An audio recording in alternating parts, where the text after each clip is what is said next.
रामलला की मूर्ति जब विराजमान होगी तो वो कैसी होगी? एक अद्भुत छटा होगी, एक अद्भुत कल्पना होगी। लेकिन जिन तीन मूर्तिकारों को ये कार्य दिया गया है वो अब लगातार दिन और रात इन मूर्तियों को बना रहे हैं। इन्हीं तीन मूर्ति में से एक मूर्ति का चयन होगा जिसे यहाँ पर विराजमान किया जाएगा मुख्य मंदिर में बतौर मुख्य मूर्ति। लेकिन इस प्रतिमा की क्या खासियत होनी चाहिए? दरअसल मूर्ति की खासियत ये होनी चाहिए क्योंकि 5 वर्ष का एक बालक अगर हाथ में धनुष का खिलौना लेकर बैठेगा तो उसमें छवि होनी चाहिए बाल्यकाल की। लेकिन बाल्यकाल तो भगवान का स्वरूप है।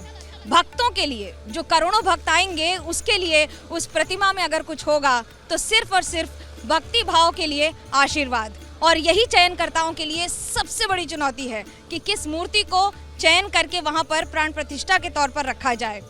हालांकि इसे भी खुद रामलला की लीला पर ही छोड़ दिया गया है।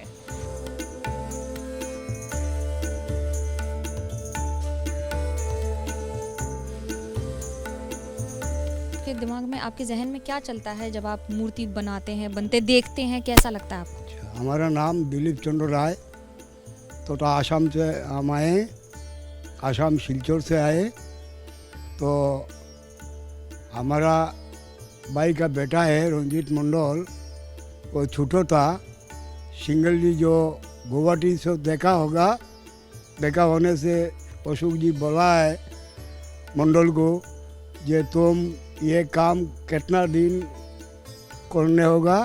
हम तो ज़्यादा दिन नहीं है, हम स्कूल से आ रहा है, स्कूल से हमको ले आया उधर, ये हमें बना रहा है मूर्ति। तो अशोक जी गया तो अशोक जी बोला है तुमको तो हम ले जाता है।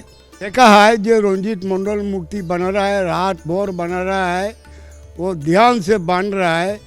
तो प्रश्न किया, हमारा जो छोटा था तो लड़का बच्चा है, तो हम प्रश्न किया तो ये जो फेस कटिंग व टेक्सचर तुम कहाँ से मिलेंगे?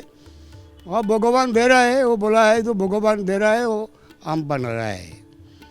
तो हम देखा है जो बन रहा है एक दृष्टि से वो और मूर्ति को एक दृष्टिकोण से बन रहा है।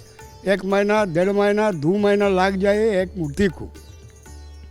ऐसे करके 2013 साल को स्टार्ट दिया, आज तक चल रहा है, आज तक बन रहा है। बिल्कुल मूर्ति वही बनाया, एक हाथों से बनाया और दूसरा आदमी कोई टाइम से मौसला बनाने के लिए रखता है, जिसका हमारा बांग्ला भाषा में बोला है जो जुगाली, वो हिंदी से क्या बात हम जानता नहीं है। तो ये रखा है। मिट्टी का दिया बनाना और एक भगवान की मूर्ति बनाने में, मसाला मिलाने में, मिट्टी उसको ठीक रखने में क्या क्या ध्यान में रखते हो? भाव क्या रहता है आपके अंदर? मूर्ति बनाने में ये खुशी रहती है कि हम मूर्ति बना रहे हैं, हमारे अंदर खुशी होती है कि हम बना रहे हैं, और वैसे कोई कुछ नहीं होता है। यही सब। कभी ऐसा लगता है कोई दूसरा काम करते तो ज़्यादा पैसा मिलता है, लेकिन यहाँ पर जो कर रहे हैं क्या अंतर आता है? हम मूर्ति बनाते हैं तो हमें अच्छा लगता है, इसीलिए हम मूर्ति बनाते हैं। पैसा चाहे कम मिले, वो उसका कोई दिक्कत नहीं। भगवान श्री राम के कई स्वरूप हैं। वो सीता के पति हैं, वो लक्ष्मण के भाई हैं, तो वहीं कौशल्या के भी पुत्र हैं। और भगवान श्री राम को मर्यादा पुरुषोत्तम राम भी कहा जाता है, जिसने रावण का वध किया था। तो इस कार्यशाला में आपको वो सारी प्रतिमाएं मिल जाएंगी जिन्हें कई दिनों से, कई महीनों से लगातार बनाया गया है, और इन्हें जगह जगह पर राम मंदिर में और उनके आसपास के मंदिरों में रखा भी जाता है। पर राम मंदिर की प्रतिमा सबसे ज्यादा चुनौतीपूर्ण नहीं, बल्कि सबसे ज्यादा खास और विशेष होगी। विशेषता ये कि उसमें बाल्य स्वरूप में भगवान के हाथ में इस तरह से धनुष रहेगा, लेकिन जो उनकी भाव भंगिमा होगी वो ऐसी नहीं होगी, क्योंकि वहां पर तो वो आशीर्वाद मुद्रा में होंगे और सभी को आशीर्वाद दे रहे होंगे। उस प्रतिमा का स्वरूप क्या होगा, कैसा होगा वो चेहरा, वो अभी तो देखना बाकी है। लेकिन इन सारी मूर्तियों को देखकर ये जरूर कहा जाता है कि आप जैसे ही उस मूर्ति को देखेंगे तो सिर्फ कहेंगे जय सिया राम। कैमरा पर्सन के साथ मनोज्ञा लोईवाल, अयोध्या, ABP न्यूज।